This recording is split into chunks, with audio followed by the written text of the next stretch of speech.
Halo anak-anak, jumpa lagi dalam pembelajaran pendidikan agama Katolik dan Budi Pekerti kelas 5. Materi yang akan kita bahas pada hari ini adalah Roh Kudus menguatkan hati para rasul. Baik anak-anak yang terkasih dalam Tuhan, sebelum kita memulai pembelajaran kita pada hari ini, mari kita buka dengan doa. Marilah kita berdoa. Dalam nama Bapa dan Putra dan Roh Kudus. Amin. Allah Bapa yang Maha Baik, kami mengucap syukur atas rahmat-Mu. Kami mau belajar bagaimana para rasul-Mu Kau penuhi dengan Roh Kudus, sehingga mereka bersedia menjadi saksi-Mu. Terangilah kami agar kami dapat mengembangkan diri menjadi saksi-Mu. Amin. Dalam nama Bapa dan Putra dan Roh Kudus. Amin. Baik anak-anak yang terkasih dalam Kristus, tujuan pembelajaran yang akan kita capai hari ini adalah yang pertama menjelaskan bagaimana situasi para murid setelah Yesus wafat. Yang kedua menjelaskan kisah turunnya Roh Kudus atas para rasul, dan yang ketiga menjelaskan dampak dari turunnya Roh Kudus atas para rasul. Itulah tujuan pembelajaran yang akan kita capai pada hari ini. Baik anak-anak yang terkasih dalam Kristus, para murid Yesus merasa harapannya pupus ketika Yesus wafat disalib. Para murid Yesus juga merasa ketakutan, bahkan mereka tidak tahu arah jalan mana mereka harus berbuat. Namun ketika mendengar bahwa Yesus bangkit, mereka menjadi bersemangat lagi. Mereka menantikan janji Yesus yang akan memperlengkapi mereka dengan kekuatan dari Yang Maha Tinggi, yaitu Roh Kudus. Maka dengan kehadiran Roh Kudus, para rasul yang semula takut, yang tidak tahu kemana harus melakukan perbuatan-perbuatan yang sudah pernah ia lakukan dengan Yesus, kini menjadi berani untuk memberikan kesaksian akan Yesus Kristus. Nah, anak-anak yang terkasih dalam Tuhan, mari kita melihat di dalam Injil bagaimana Yesus menampakkan diri kepada para murid-Nya. Kita lihat di dalam Injil Lukas bab 24 ayat 13-14. Ketika dua orang murid Yesus yang hendak pergi ke kampung mereka, yaitu yang bernama Emmaus, Yesus menampakkan diri kepada mereka. Bahkan Yesus berbincang-bincang dengan murid tersebut. Di dalam Injil Yohanes bab 20 ayat 19, ketika hari sudah malam pada hari pertama minggu itu, para murid Yesus berkumpul bersama-sama di suatu tempat dengan pintu-pintu yang terkunci karena mereka takut kepada orang-orang Yahudi.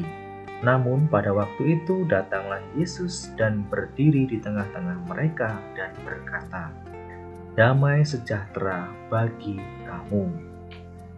Ada juga terdapat di dalam Injil Yohanes 21 ayat 1-3. Yesus menampakkan diri lagi kepada murid-muridnya di pantai Danau Tiberias.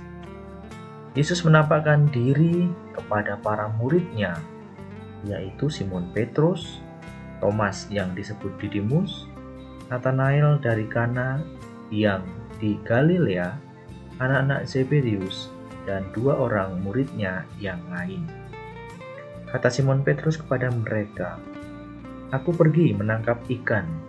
Kata mereka kepadanya, "Kami pergi juga dengan engkau."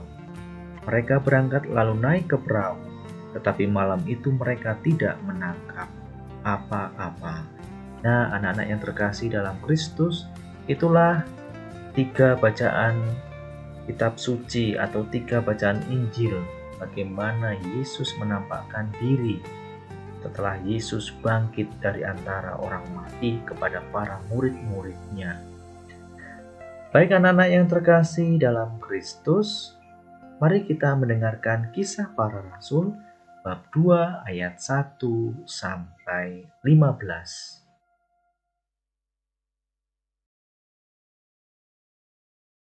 Ketika tiba hari Pentakosta, semua orang percaya berkumpul di satu tempat. Tiba-tiba, turunlah dari langit suatu bunyi seperti tiupan angin keras yang memenuhi seluruh rumah di mana mereka duduk. Dan tampaklah kepada mereka lidah-lidah seperti nyala api yang bertebaran dan hinggap pada mereka masing-masing. Maka penuhlah mereka dengan Roh Kudus, lalu mereka mulai berkata-kata dalam bahasa-bahasa lain, seperti yang diberikan oleh Roh itu kepada mereka untuk mengatakannya. Waktu itu, di Yerusalem, diam orang-orang Yahudi yang saleh dari segala bangsa di bawah kolong langit. Ketika turun bunyi itu, berkerumunlah orang banyak. Mereka bingung karena mereka masing-masing mendengar rasul-rasul itu berkata-kata dalam bahasa mereka sendiri. Mereka semua tercengang-cengang dan heran, lalu berkata, "Bukankah mereka semua yang berkata-kata itu orang Galilea? Bagaimana mungkin kita masing-masing mendengar mereka berkata-kata dalam bahasa kita sendiri, yaitu bahasa yang kita pakai di negeri asal kita? Kita orang Partia, Media, Elam, penduduk Mesopotamia, Yudea dan Kapadokia, Pontus dan Asia, Frigia dan Pamfilia, Mesir dan daerah-daerah Libya yang berdekatan dengan Kirene, pendatang-pendatang dari Roma, baik orang Yahudi maupun penganut agama Yahudi, orang Kreta dan orang Arab. Kita mendengar mereka berkata-kata dalam bahasa kita sendiri tentang perbuatan-perbuatan besar yang dilakukan Allah." Mereka semuanya tercengang-cengang dan sangat termangu-mangu sambil berkata seorang kepada yang lain, "Apakah artinya ini?" Tetapi orang lain menyindir, "Mereka sedang mabuk oleh anggur manis."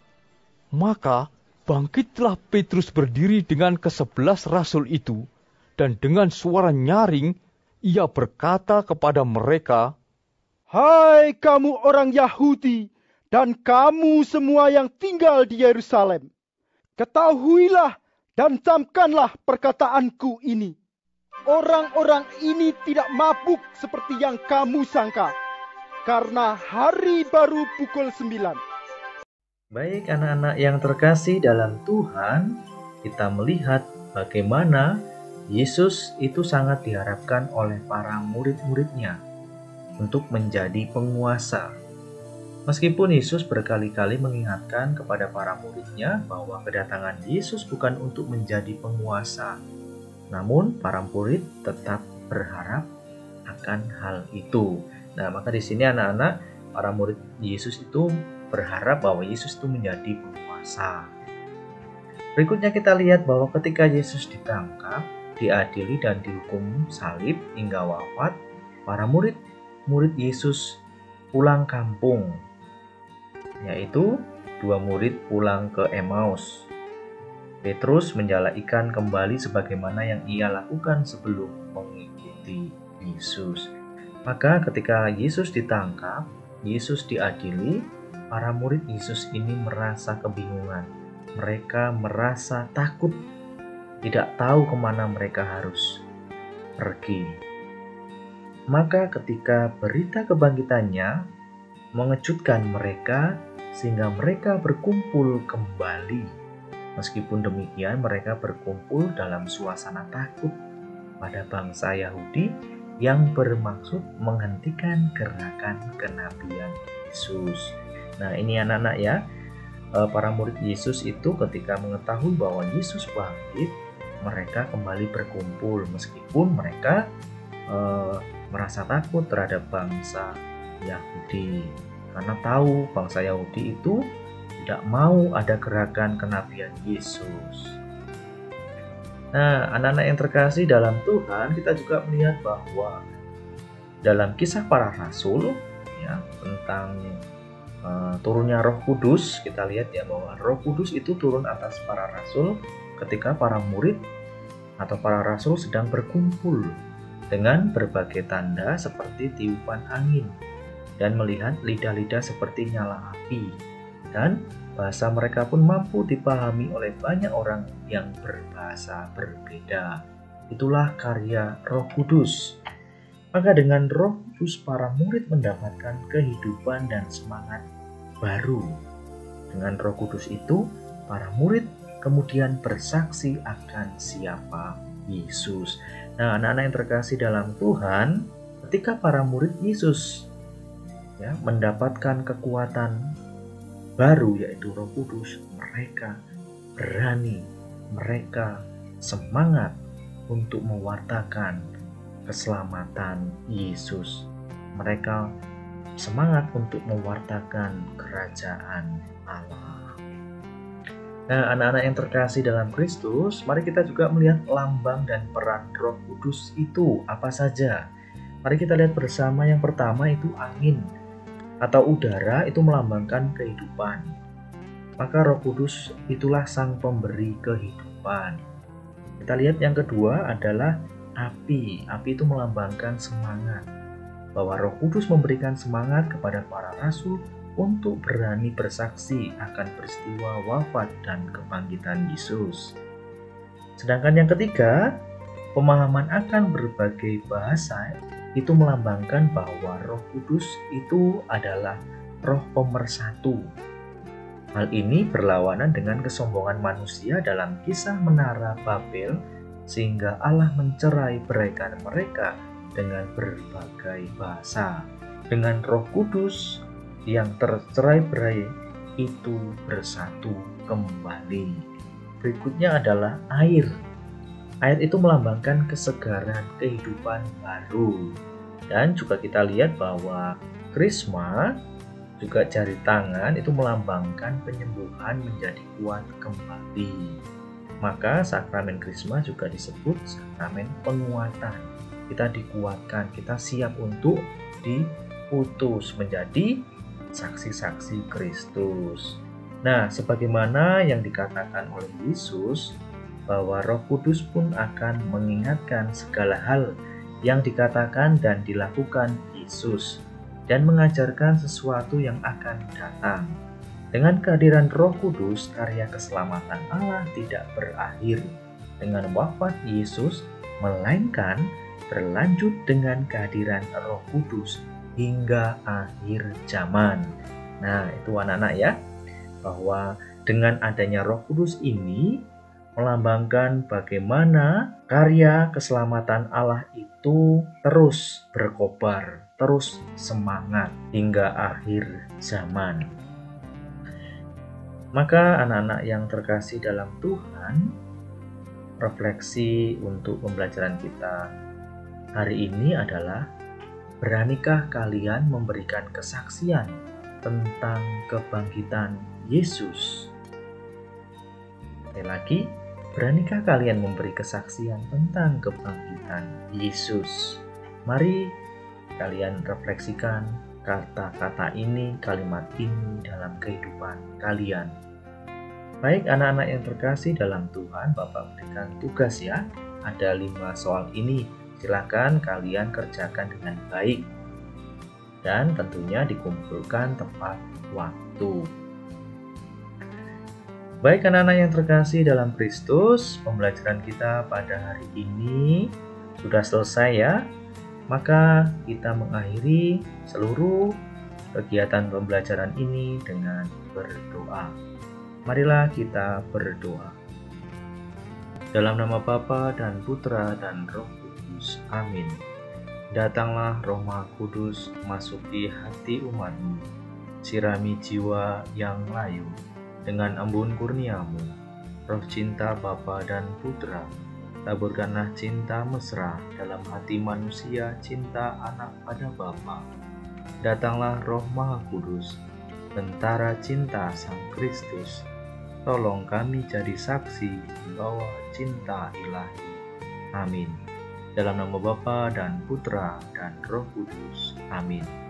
Baik anak-anak yang terkasih, pembelajaran kita pada hari ini sudah selesai. Sampai jumpa di pembelajaran berikutnya.